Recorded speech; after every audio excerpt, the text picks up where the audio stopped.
అక్షర TV news బులెటిన్ల ముందుగా headlines. అతి వేగంతో టిప్పర్లు, భయపడుతున్న ప్రజలు.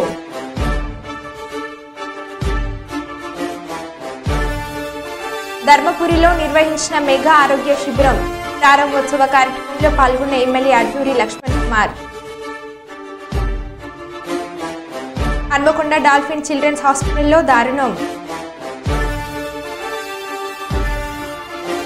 వరంగల్ సికేఎం ఆసుపత్రిలో సూపరింటెండెంట్ మరియు సిబ్బంది నిర్లక్ష్యం. ఎల్కతుర్తి జంక్షన్ నిర్మాణానికి ప్రతిపాదనలు రూపొందించండి. హన్మకొండ జిల్లా కలెక్టర్ ప్రావీణ్య.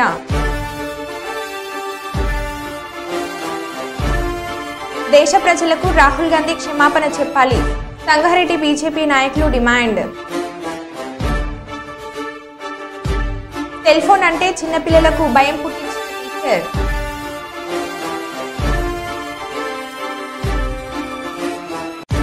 విజయవాడ వరద బాధితులకు 25,000 రూపాయల ఆర్థిక సహాయం అందించిన కుప్పం చిరు వ్యాపారస్తులు.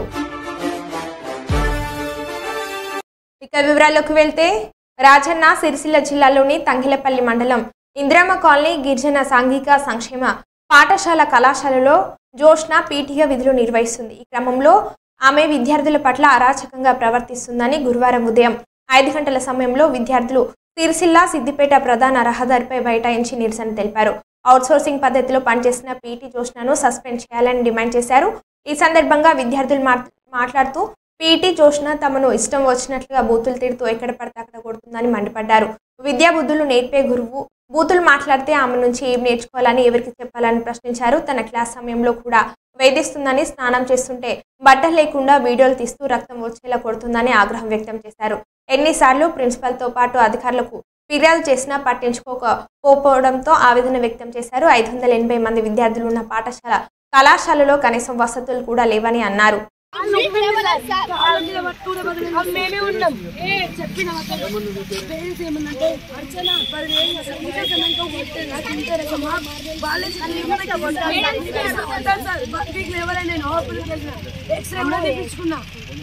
మేడమ్స్ కి అడుగుతారు సార్. అయితే మీ అమ్మాయి ఎవరికి లేని బాధ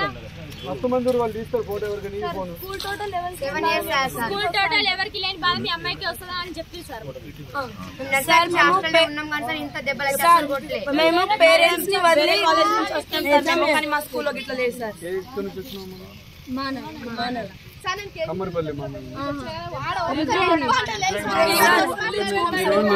కొట్టనివ్వండి సార్, రైటే కానీ కొడితేనే డిసిప్లిన్.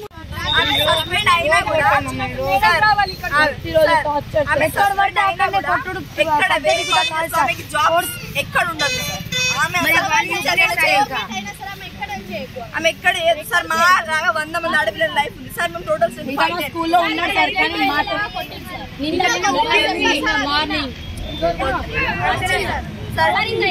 Total strength sir 580. దాంట్లో 1 అవర్ మేడం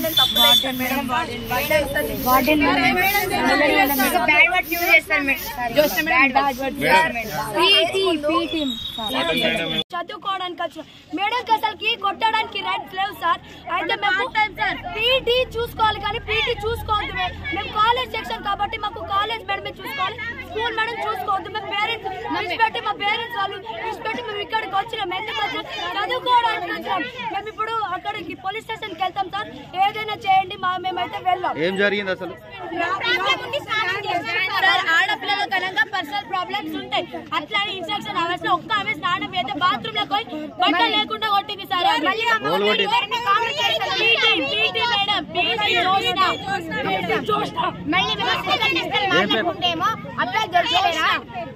సిస్టర్ మాట్లాడుకుంటే అబ్బాయి లేరా మీరు అమ్మాయిని నెక్స్ట్ రాబోయే కాలంలో మీరు లవర్స్ మీరు ఆగారు. అసలు పండుగ ఓరి అసలు ఆగారు. అమ్మాయిలు ఆగుతలేరా? పెళ్లి చేసుకోరి మరి అనుకుంటా గలీజ్ గలీజ్ మాటలు మాట్లాడతారు సార్. మా ముంగట డాడీ వర్షం ఇంకా మమ్మల్ని మధ్య పెట్టి గుడ్రంగా మాట్లాడారు. చూడు సార్ ఎట్లా ఉందో. నా పేరు Alekhya. I'm from first BPC. మాకేమో పీటీ మేడం సస్పెండ్ కావాలి. సస్పెండ్ కాయ వరకు మేము ఇక్కడ లేపం. మేము హాస్టల్లో పోయినా కూడా మమ్మల్ని నిలిచి పెట్టి మళ్ళీ పేరెంట్స్ లేరు. వాళ్ళ మీదనే బాధ్యతగా మమ్మల్ని వదిలేసి వెళ్తున్నారు. వాళ్ళు మమ్మల్ని మాతో ఇంత క్రూయల్గా ఉంటే మేము ఎవరికి చెప్పాలి సార్? ప్రిన్సిపల్ చెప్పిన యాక్షన్ తీసుకోవాలి, వీపీ చెప్పిన యాక్షన్ తీసుకోవాలి. అరే ఇక్కడికి వచ్చినాక చచ్చిపోతాను అంటారు మేడమ్స్, మేము ఏం చేయాలి? ప్రేయర్ కి సార్ మాకు ఉన్నది 1 hour టైం టేబుల్ కదా, 1 hour 6 to 7 టిఫిన్ వచ్చేయాలి. 1 hour లో 500 మెంబర్స్ ఒక్క డే స్టేషన్ లో రెడీ అవుతుర్రు. 100 ఒక్కరికన్నా ప్రాబ్లం ఉంటుందా ఉండదా? మీకు కూడా ఆడపిల్లలు ఉన్నారు కావచ్చు సార్. వాళ్ళని బాత్రూమ్ వచ్చి డోర్ తీసి బట్టలు లేకుండా కొడితే మేము ఎవరికి సార్? డైనింగ్ హాల్ లో పెట్టి డోర్ వేసి వీడియో తీసుకుంటా బ్లాక్ మెయిల్ చేస్తారు. విజయనగరం జిల్లా గజపతి నగరం ప్రభుత్వ ఆసుపత్రి వద్ద గురువారం స్టాఫ్ నర్సులు నిరసన వ్యక్తం చేశారు. గత 15 సంవత్సరాలుగా అవుట్సోర్సింగ్ లో చేస్తున్న జీఎంలను రెగ్యులర్ చేయకుండా కొత్త వారిని రెగ్యులర్ చేయడం అన్యాయమని ఆందోళన వ్యక్తం చేశారు. ఏ ప్రభుత్వం వచ్చినా తమకు న్యాయం జరగడం లేదని అన్నారు. ప్రభుత్వం పట్టించుకొని తమను రెగ్యులర్ చేయాలని కోరుతున్నారు.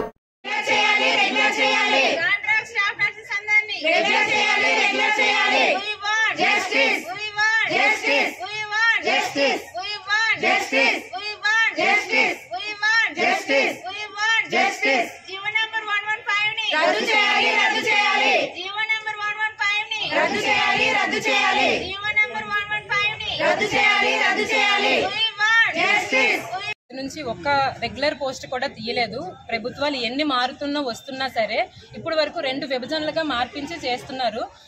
ఇంతవరకు స్టాఫ్ అందరూ ఎన్హెచ్ఎంలో 10 సంవత్సరాలుగా చేసి ఇంకా తదుపరిగా ఇంకేమైనా పోస్టులు తీస్తారేమో అని చూస్తే ఆంధ్ర వైద్య విధాన పరిషత్లో తీయడం జరిగింది ఈ మధ్యన. ఇప్పుడు అందులోకి మారారు కొంతమంది. ఎన్హెచ్ఎంలో ఉండే వాళ్ళకి ఇప్పుడు ప్రస్తుతానికి ఒక ఎంటీఎస్ స్కేల్ అనేది లేదు, సమాన పనికి సమాన వేతనం అనేది లేక వాళ్ళందరూ ఎన్నో బాధలు పడి ఇప్పుడు ఆంధ్ర వైద్య విధాన పరిషత్లోకి రావడం జరిగింది.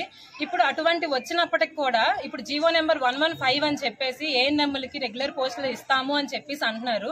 దాని వలన వీళ్ళు ఎంతో ఇబ్బందులు పడుతూ రెగ్యులర్ పోస్టులు లేక కోవిడ్ నుంచి ఎంతో సర్వీసులు చేస్తున్నప్పటికీ కూడా రెగ్యులర్ పోస్టులు తీయకుండా వాళ్ళకి ఇవ్వడం అనేది ఎంతవరకు న్యాయమో అర్థం కావట్లేదు. ఇప్పుడు వాళ్ళకి ఇవ్వడం వలన ఏం జరుగుతుందంటే మాకు రెగ్యులర్ అవ్వకపోగా వెనకాతల తర్వాత చదువుకొని ఇంత 4 సంవత్సరాలు కంప్లీట్ చేసుకొని రెగ్యులర్ కోర్సులు చదివి ఎన్నో ప్రాజెక్ట్ వర్కులు కంప్లీట్ చేసుకుని ఇంత కష్టపడి తెచ్చుకున్న ఉద్యోగం వల్ల కూడా మాకు రెగ్యులర్ పోస్టులు రాక ఇప్పుడు వాళ్ళ వచ్చి రెగ్యులర్ పోస్టుల్లో ఉండడం వల్ల ఏంటంటే మాకు న్యాయం జరగట్లేదండి.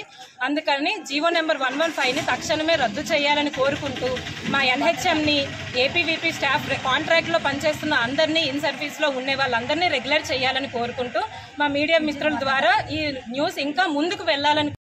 హన్మకొండ డాల్ఫిన్ చిల్డ్రన్స్ హాస్పిటల్లో దారుణం. డాక్టర్ల నిర్లక్ష్యంగా ఇసిపేటకు చెందిన జున్ను సాయిశ్రీ మృతి. ఈ నెల 9న జ్వరంతో హాస్పిటల్లో జాయిన్ అయిన బాలిక డాక్టర్ల నిర్లక్ష్యంగానే తమ పాప ప్రాణం పోయిందని బంధువుల ఆరోపణ. ఆసుపత్రి ఎదుట బాలిక బంధువుల ఆందోళన. పూర్తి వివరాలు ఇంకా తెలియాల్సి ఉంది.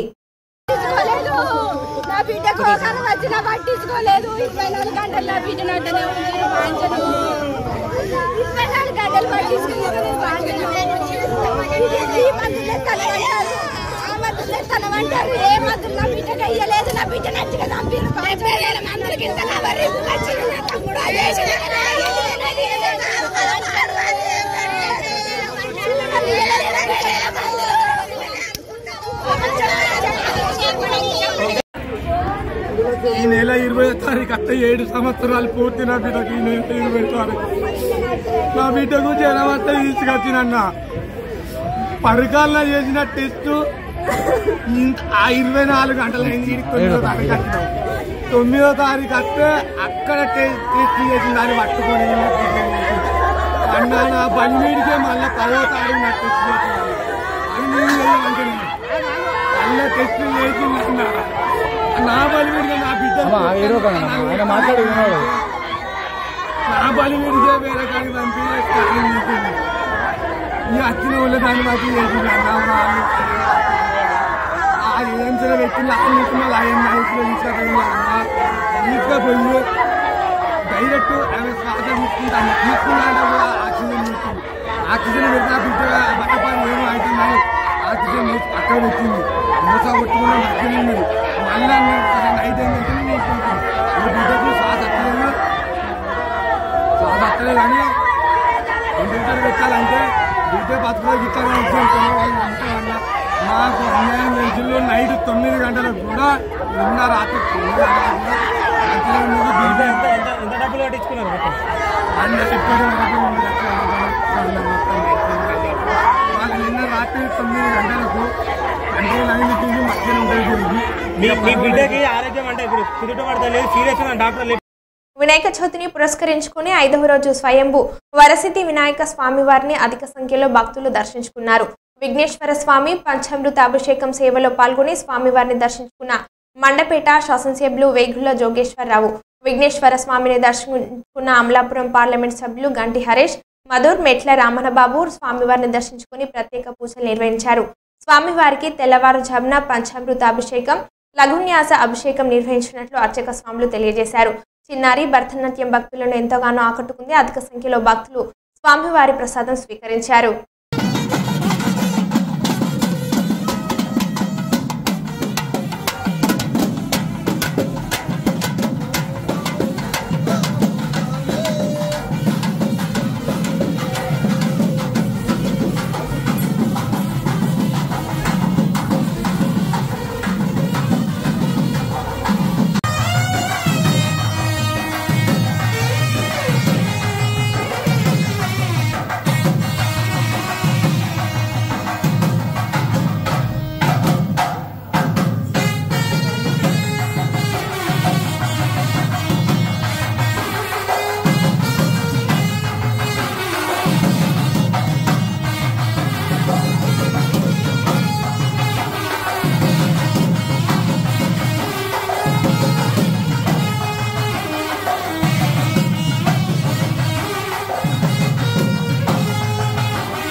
చూపించి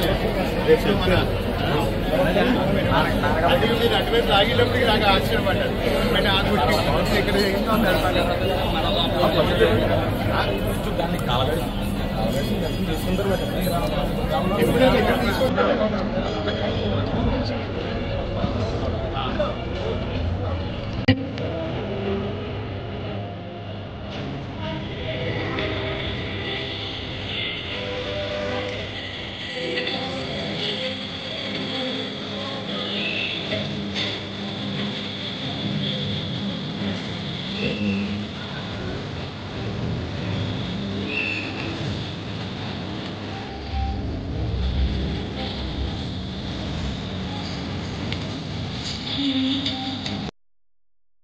జగిత్యాల జిల్లా ధర్మపురి పట్టణంలోని స్థానిక బ్రాహ్మణ సంఘంలో ప్రభుత్వం తరపున నిర్వహించిన మెగా ఆరోగ్య శిబిర ప్రారంభోత్సవ కార్యక్రమంలో ప్రభుత్వ విప్ ఎమ్మెల్యే అడ్లూరి లక్ష్మణ్ కుమార్ జిల్లా కలెక్టర్ సత్యప్రసాద్తో కలిసి క్యాంప్ను ప్రారంభించారు.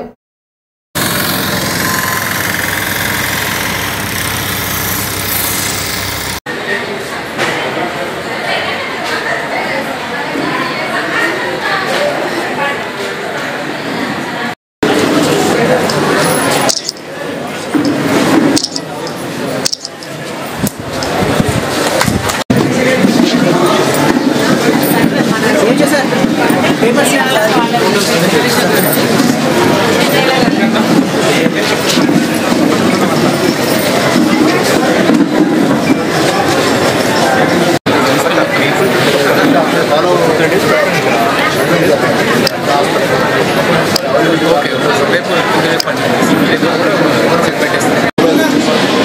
డాక్టర్ కన్సల్ట్ డాక్టర్ మొబైల్ వాళ్ళకి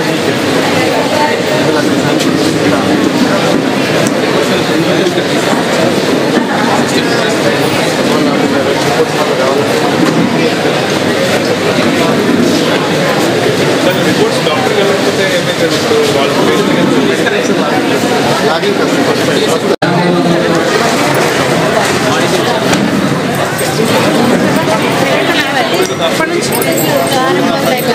ఏమైతే చూడాలి. ఏమైనా డేంజర్ సైన్స్ అండ్ కంటిన్యూస్ ఏమైనా ప్రాబ్లం ఉంటే అడ్మిట్ అయితే చూసుకోవాలి. ఆ మానిటరింగ్ అనేది మనం ఇంకా పెంచాల్సిన అవసరం ఉందని నా ఒపీనియన్. మా డిఎంహెచ్ గారు కూడా అది మేము డిస్కస్ చేస్తాము. ఫీవర్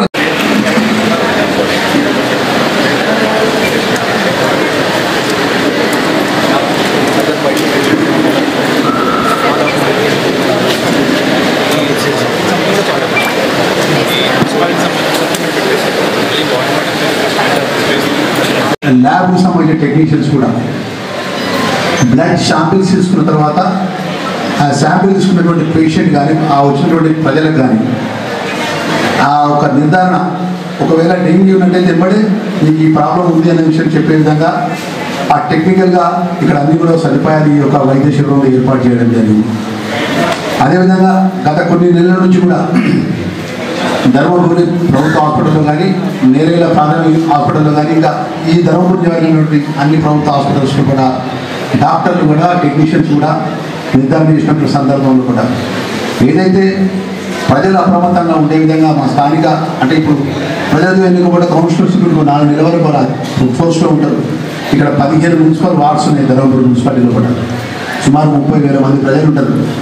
దయచేసి ఈరోజు జిల్లా కలెక్టర్ గారు ఇప్పుడే చెప్పినారు, వారికి సంబంధించిన డిస్ట్రిక్ట్ మెడికల్ ఆఫీసర్ గారికి, డిఎంహెచ్ఓ గారికి, అదే రామకృష్ణ సూపరింటెండెంట్ గారికి, డాక్టర్స్ గారికి కూడా చెప్పడం జరిగింది. వారు ఈరోజు ప్రజలు పూర్తిగా ఈ మున్సిపల్ ప్రాంతానికి సంబంధించిన ప్రజలు వినియోగించుకునే విధంగా ఈ శిబిరాన్ని నడిపించుకుంటూ, ఒకవేళ గ్రామీణ ప్రాంతంలో కూడా ప్రజలు కూడా ఇంకా ముందుకు వచ్చే పరిస్థితి రేపటికి కానీ ఇంకా ఎక్స్టెన్షన్ చేయమని చెప్పగా జిల్లా కలెక్టర్ గారు వారు ఆదేశించినారు. వారి మనస్ఫూర్తిగా నేను ధన్యవాదాలు తెలియజేస్తున్నాను. ఎందుకంటే ప్రజల కష్టం విషయంలో కూడా జిల్లా కలెక్టర్గా తక్షణమే నిర్ణయం తీసుకోవడం జరిగింది. మా పాత్రికేయ మిత్రుల ద్వారా నేను మనవి చేసి ఏంటంటే స్థానిక శాసనసభ్యుడిగా ప్రభుత్వం తరఫున నిప్పుగా నేను మనవి చేసింది, ప్రభుత్వము వైద్యం విషయంలో కానీ చదువు విషయంలో కానీ చాలా క్లారిటీగా ముఖ్యమంత్రి గారు ఉన్నారు. గతంలో ఉన్నటువంటి కొన్ని ఇబ్బందులు ఉన్నప్పటికీ ఈరోజు ఈ ప్రాంతానికి సంబంధించిన మెడికల్ పరంగా రాబోయే రోజుల్లో కూడా ధర్మపురి నియోజకవర్గంలో కానీ జిల్లాకు సంబంధించిన మెడికల్ పరంగా ప్రత్యేకంగా జిల్లాకు సంబంధించినటువంటి ఏదైతే వైద్యపరంగా రావాల్సినటువంటి అనేక ప్రభుత్వ పరంగా సపోర్ట్ ఇచ్చే విషయంగా ఆ శాఖ మంత్రి గారితో నేరుగా మాట్లాడడం జరుగుతుంది. అదేవిధంగా ముఖ్యమంత్రి గారి దృష్టి గారికి తీసుకెళ్ళడం జరుగుతుంది. భవిష్యత్తులో ప్రజలకు మెరుగైనటువంటి వైద్య సౌకర్యం ప్రభుత్వ పరంగా డెంగ్యూ జ్వరం కానీ, టైఫాయిడ్ జ్వరం కానీ, ఇతర జ్వరాలు కానీ, డయాలసిస్ పేషెంట్స్ కానీ, ఇంకా ఇతర సంబంధించినటువంటి సమస్యలు ఏదున్నా కూడా మా ఈ జిల్లాకు సంబంధించిన ప్రజలకు ఏది మెరుగైనటువంటి వైద్యపరంగా ప్రభుత్వం సదుపాయాలు ఇవ్వగలుగుతున్న విషయంలో కూడా ప్రత్యేకంగా చొరవ తీసుకున్న విధంగా జిల్లా కలెక్టర్ ద్వారా గవర్నమెంట్కి తెలియజేయడం, రిప్రజెంటేషన్ కూడా ఇవ్వడం జరుగుతున్న విషయాలు కూడా తెలియజేసుకుంటూ మరి ఈరోజు ఈ శిబిరాన్ని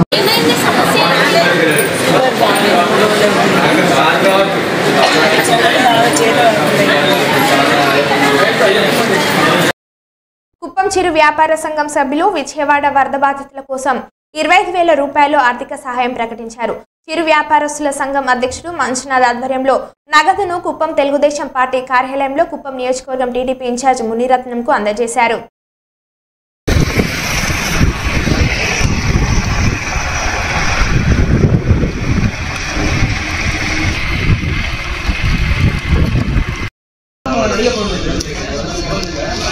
ನಂಬರ್ ಮಾರ್ಕ್ಸು ಮಿಸೈಲ್ ಮಾಡ್ತಾರೆ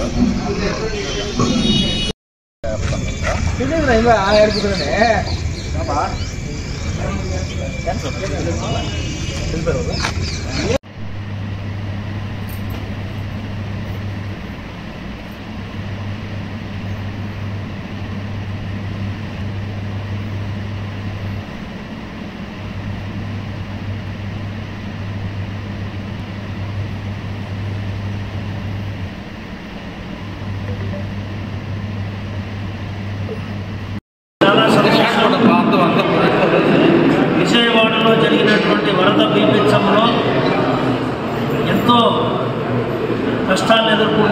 ఉన్నటువంటి పేదవాళ్ళ కోసం కుప్పం నియోజకవర్గం గౌరవ ముఖ్యమంత్రి వారి నియోజకవర్గం కుప్పంలో చిరు వ్యాపారస్తులందరూ కలిసి వాళ్ళు చిన్న చిన్న వ్యాపారాలు చేసుకొని వాళ్ళు కష్టార్జితంలో వాళ్ళందరూ కూడా పోగు చేసినటువంటి వరద సహాయం కోసం దాదాపు 25,000 రూపాయలు పోగు చేసి ఇచ్చారు. వారికి ధన్యవాదాలు తెలియజేస్తూ మీకు మీ కుటుంబాలందరూ కూడా దేవుడు నేను రక్షించాలని చెప్పి కోరుతూ మా అందరి తరఫున తెలుగుదేశం గణపతి నవరాత్రులు పూజలు అందుకున్న 2,100 కిలోల లడ్డు ఉచిత పంపిణీ చేయుటకు వాలంటీర్లు పాల్గొనాలని బాల గణేష్ నవరాత్రుల ఉత్సవ కమిటీ నిర్వాహకులు సూర్యదేవ క్రాంతి కుమార్ తెలిపారు. నగర పరిధి పాపయ్యపేటలో బాల గణేష్ నవరాత్రుల సందర్భంగా ప్రజలకు ఉచితంగా లడ్డు ప్రసాదం గావించేందుకు 2,100 కిలోల లడ్డు ప్రసాదం ప్రజలకు చేరవేయాలనే ఉద్దేశంతో ఈ సంవత్సరం తాము స్వయంగా అందించేందుకు 2,100 కిలోల లడ్డు ప్రసాదం ఏర్పాటు చేశామని సూర్యదేవర క్రాంతి కుమార్ పేర్కొన్నారు.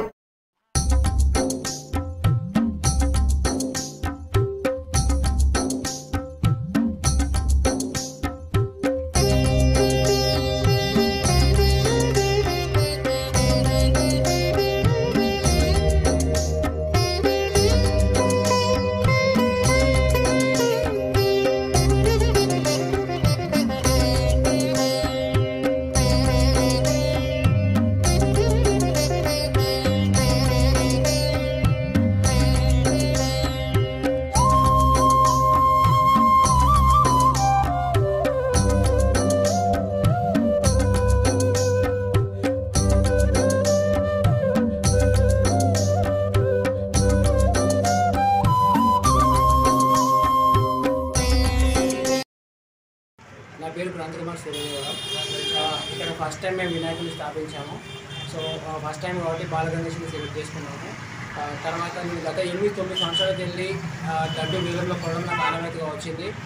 ప్రతిరోజు ప్రతి సంవత్సరం నేను గ్రోత్ని చూస్తున్నాను, నాకు మంచిగా అనిపించేది. సో ఇట్టి అదృష్టాన్ని నేను పోయినసారి ఒక దగ్గర వేలం పాడినప్పుడు చాలామంది పోటాపోటీగా వచ్చినారు. అండ్ కొంచెం చాలామంది కొనాలని ఆశతో వస్తారు, కానీ వాళ్ళు కొందరు డబ్బులు లేని వాళ్ళు కానీ అవకాశం అందరికీ రాదు. సో అలాంటి ఒక ఉద్దేశంతో ఏం చేశామంటే ఇప్పుడు ఒక భారీ లడ్డుని ఒక 2,100 కేజీల భారీ లడ్డుని తయారు చేసి అది ఎవరైతే లడ్డూని ప్రసాదంగా తీసుకోవాలనుకుంటున్నారో వాళ్ళందరికీ ఇది ఉచితంగా పంచడం పెద్ద సంకల్పంతో ఈ పెద్ద భారీ లడ్డూని తయారు చేయడం జరిగింది.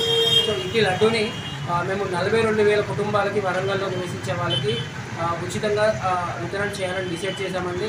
సో ఈ కార్యక్రమానికి భక్తులు చాలామంది వస్తున్నారు, దర్శనం చేసుకుంటున్నారు.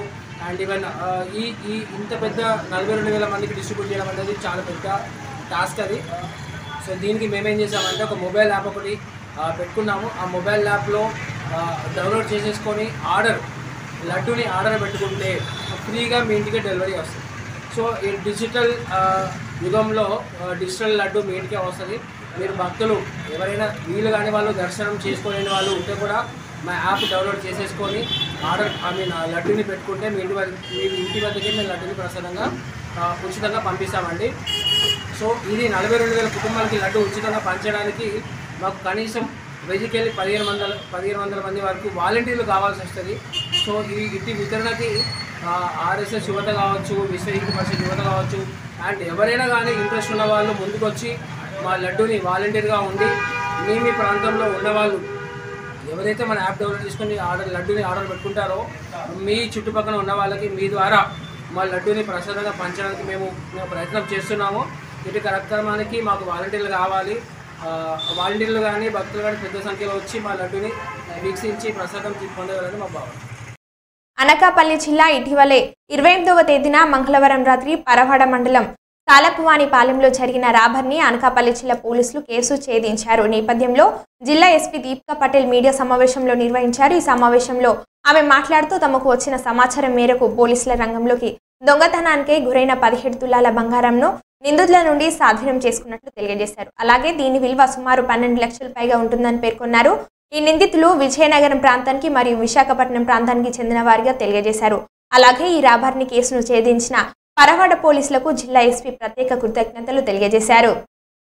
కొత్తగా గవర్నమెంట్ ఏదైతే సెంట్రల్ గవర్నమెంట్ ఉందో నేషనల్ ఎమర్జెన్సీ రెస్పాన్స్ సిస్టమ్ అని 112ని పాపులరైజ్ చేస్తారు. నంబర్ ఆఫ్ లైన్స్ కూడా 112 ఎక్కువ ఉన్నాయి. సో 112 అయితే ఎక్కువ మందికి కాల్స్ కనెక్ట్ అవుతాయి. అంటే ఒకేసారి ఎంతమంది చేసినా కూడా 112 అయితే కాల్స్ కనెక్ట్ అవుతాయి. సో 100 కాకుండా 112 కాల్ చేస్తే కూడా పోలీస్కి సమాచారం వస్తుంది. సో ఇది 112 అనేది కూడా మనం పాపులరైజ్ చేయాలి. సో యాక్చువల్గా గవర్నమెంట్ సెంట్రల్ గవర్నమెంట్ 112 లాంచ్ చేసినాక అందుకే 100 112 ఇంటిగ్రేట్ చేశారు. మొత్తం 100ని తీసేసి 112 పెడితే చాలా మందికి 100 తెలుసు అన్ని మళ్ళీ కాల్ చేయలేరు అనే దాని మీద వాళ్ళు ఇంటిగ్రేట్ చేశారు. ఇంటిగ్రేషన్ వల్ల నంబర్ ఆఫ్ లైన్స్ డిఫరెన్స్ ఉంది. బట్ ఈ 112 అనేది ఏదైతే ఉందో అది కూడా మీరు పాపులరైజ్ చేస్తే 112కి ఫోన్ చేస్తే కూడా పోలీస్కి చేయొచ్చు. మీరు ఫోన్లో కూడా చూస్తే ఎమర్జెన్సీ నెంబర్ అన్ని డైల్ అవుతుంది కదా, అది 112 డైల్ అవుతుంది ఎవ్రీ టైం. అది ఎందుకంటే మొత్తం అంతా కంట్రీకి ఒక సెంట్రలైజ్ నేషనల్ ఎమర్జెన్సీ రెస్పాన్స్ సిస్టమ్గా 112ని చేస్తున్నారు. ఓకే, మరో బులెటిన్లో మళ్ళీ కలుద్దాం. Stay tune.